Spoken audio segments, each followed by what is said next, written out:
Hello and welcome to Tim's Final Confessions.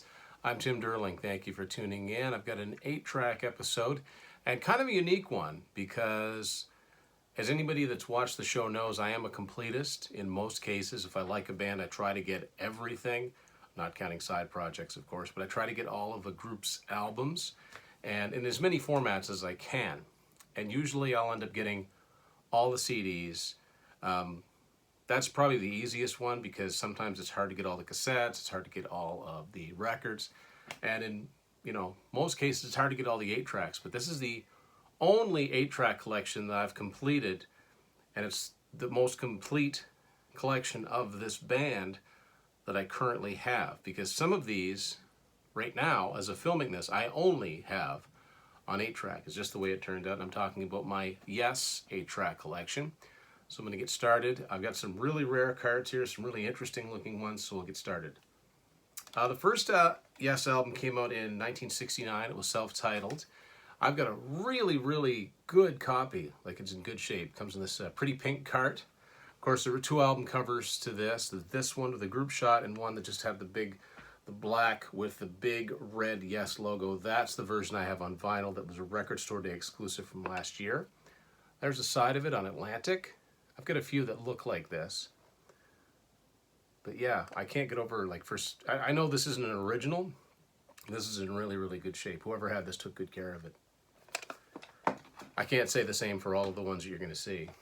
Second Yes album, Time in a Word. Looks very much the same. It's a little bit more beaten up. And on the side there's a price tag, which I know if I try to remove, I'll end up making it worse than it is. It's the same Atlantic look as that first one. The next one is a reissue series that Atlantic did sometime in the 70s. I've got a lot that look like this. Third Yes album is simply called the Yes album. And this is what this one looks like, this particular version of it with this catalog number. The story goes behind this album. The day before they shot this album cover, they were involved in a car accident. So if they look a little shaken up, it's because they were. At least that's what I read on Wikipedia. Great album. This is the first really classic Yes album. Next one is the first Yes album that I ever owned, thanks to my children. It's Fragile, 1971. This is in good shape too. This is an Atlantic card, a gray one this time. Still an Atlantic. And for the first time, this is the first one that uses the Roger Dean artwork, the really cool artwork. 1972, Close to the Edge.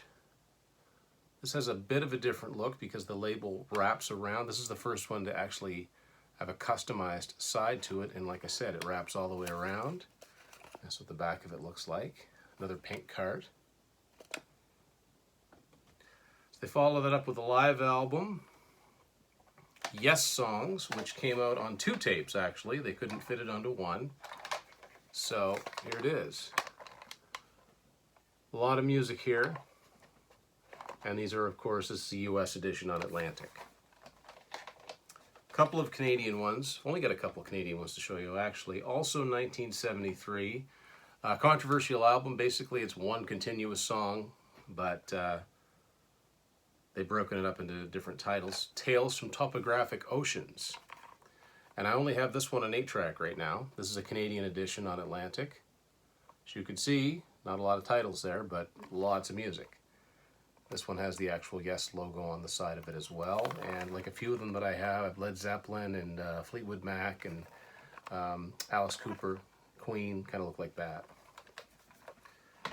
Next one is another Canadian one from 1974, and another one is just in immaculate shape. This is Relayer. Really good shape on this one.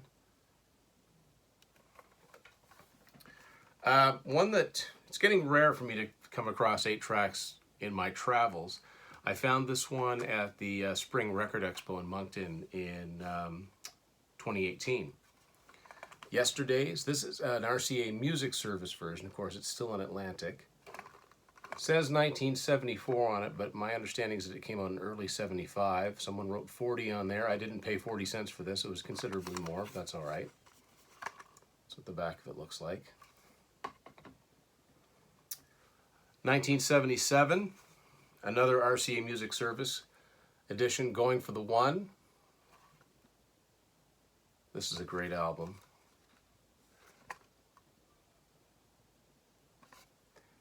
Another one of my favorite albums. I have a soft spot for this one. It's not most people's favorite, but I really like it. Tormato. We're back to this look of Atlantic reissues again that the US used. Yeah, I really dig this album a lot, but possibly my favorite is the next one I'm going to show you from 1980. This is Drama. I absolutely love this album, and if you're a Rush fan and you've never really listened to Yes, I would think I would recommend this as a starting point. It's one of their heavier ones, more guitar driven, but still very progressive. This is the one where Trevor Horn replaced John Anderson for the first time. I just think this is a fantastic album from start to finish, and this is a US copy, of course, on Atlantic. Little jagged thing through there. There was probably a markdown version. Also in 1980, another double live album, at least as far as records were concerned. This one fit on one 8-track. Yes Shows. This one is still in the plastic, in an Atlantic slipcase. And basically what's on here is it's a sequel to Yes Shows, because there's no repeats on here, which is good. Ironically, the last two that I have to show you are the two that are in the roughest shape.